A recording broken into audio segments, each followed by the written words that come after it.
Outgoing NCBA president Tracy Brunner spent the past year representing cattlemen and women all around the country. Earlier last year, reporter Brian Baxter took a closer look at what life's like for Tracy back home in Kansas. Make a trip through the Flint Hills of eastern Kansas and you just might find Tracy Brunner doing what he loves to do, saddling his horse, riding out to check cattle, and tending to the business of his family's enterprise, the Cow Camp Ranch. Well, actually, we're the third and fourth and now fifth generations of Brunners farming, ranching, raising cattle here in this part of Kansas. Our operation has evolved into a fairly diversified portion of the beef industry. We have everything from conception to consumption represented in our family entities. On a daily basis, Tracy leads the feedlot and livestock marketing side of the business, but the Brunner family works together with Tracy and his two brothers as well as their wives and children, dividing responsibilities in a diverse farming and cattle operation. Over time, we have become involved in genetics and seed stock production, where we raise bulls and females that go throughout the United States. We also have a farming and feeding enterprise that feeds and finishes cattle right here in our feed yard, which works very well with our grazing operation, our ranching enterprise, if you will, that grazes cattle on the native grasses of the Flint Hills. Additionally, we market those cattle through a value-based marketing system that lets us focus on quality, and not only quality of the cattle that we're raising, but the quality of beef that those cattle produce. This helps us to stay focused on the end product and realize efficiencies all through the beef animals production. Watch Tracy on horseback or working his way through the feedlot, and you can see this is what he's spent his whole life doing, caring for cattle and working to find ways to continue raising the bar and producing the highest quality beef possible. I was very fortunate throughout my younger years to be blessed with both family and teachers, pastors, even a county extension agent that were very supportive and very encouraging and expected success. Through the years, the livestock associations, both at the local level as well at the state level, have played a strong role in the continuing education that's very vital for me to stay in touch with not only other producers and other ideas, but new technologies and emerging ways to do things better in a more efficient manner. And so that continuing education and that networking with other producers has always been very important to us. Always eager to learn more and give back to the industry he loves, Tracy has tackled a variety of volunteer positions in the beef industry on both the state and national level.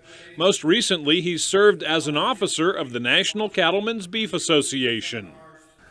I'm very much looking forward to being president of NCBA in 2016.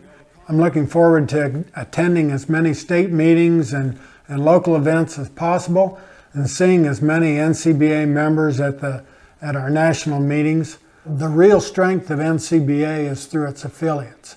We have over 30,000 direct members, but we also represent 250,000 cattlemen throughout the United States through our affiliates. The state organizations, the state beef councils, the breed affiliates, all are cattlemen that are part of NCBA. We truly represent cattlemen and the cattle industry in our country.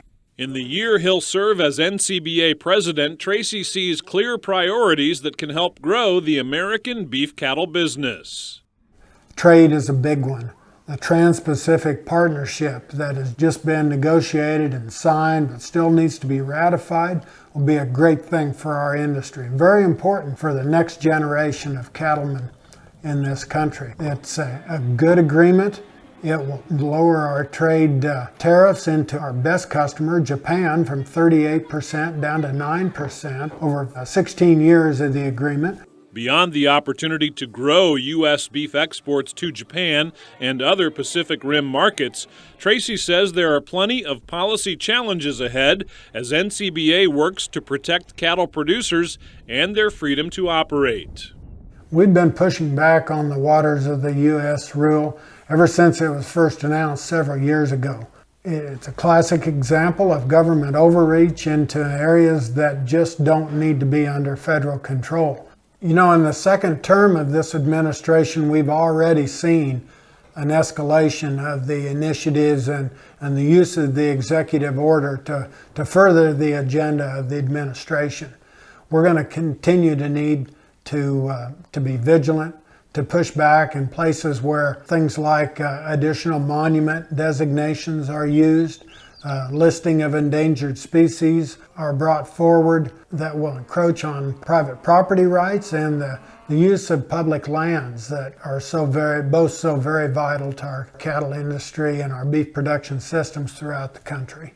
As always, there's no shortage of challenges to face, and in 2016, it's likely that Tracy Brunner will spend more than 200 days away from his home ranch, serving as president of the National Cattlemen's Beef Association and speaking out on behalf of the industry he loves. He'll do so to help ensure a future for family members growing up on his own ranch and for all those who hope to have a future in America's beef industry.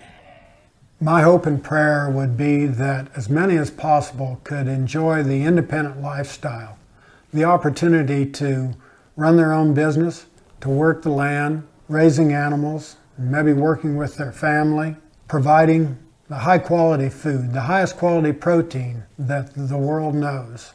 I've never been more optimistic about the potential for our industry. With the globalization of economies and new technologies that continue to bring us closer and closer together, all the consumers of the world want to eat better, and that includes our high quality beef, the premium protein. On the Cow Camp Ranch in Kansas, I'm Brian Baxter reporting for NCBA's Cattlemen to Cattlemen.